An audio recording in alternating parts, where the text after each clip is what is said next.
Hello reka ndabaramutse ndababwire ko ndabakunda cyane nyitwa MC Guraguza umutarambirwa kuva muri King's Family Burundi. Nimba utarafunda subscribe nkundira uyifyonde subscribe hama shimira wewe wamaze gufyonda subscribe ukaba umufatanya bikorwa byacu. Hey, mumaze imisi mwumva inkuru zicakana ku mbuga zigiye zitandukanye aho bivugwa neza ko mu gihugu kibanyi cha Tanzania imyiyerekano ari jejeje.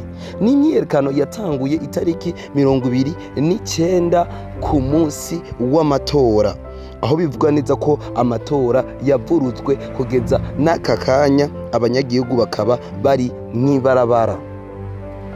Bivugwa neza yuko abanyagihugu bamwe mu banyagihugu babatanguye gutera ingo z'abaririmbyi bagiye batandukanye bari muri kampanye yo kwitegurira amatora.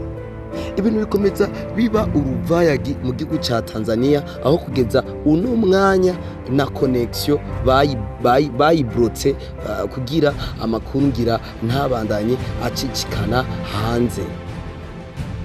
Kugera uno mwanya bikaba bivugwa neza yuko abantu bari mwibarabara kugeza uno mwanya batarava mwibarabara babomora ndetse banaturira.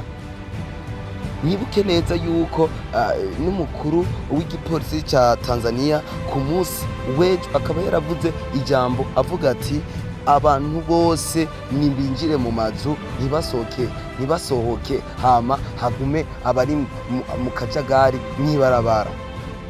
N'ibintu biguma bihindura isura ku mwanya. Wewe ubandanya ufyonda subscribe ku rubuga rwacu rwa King's Family Burundi. Bandanya ugira subscribe amakuru ama tuzura yakurikirana uciye ku rubuga rwa King's Family Burundi.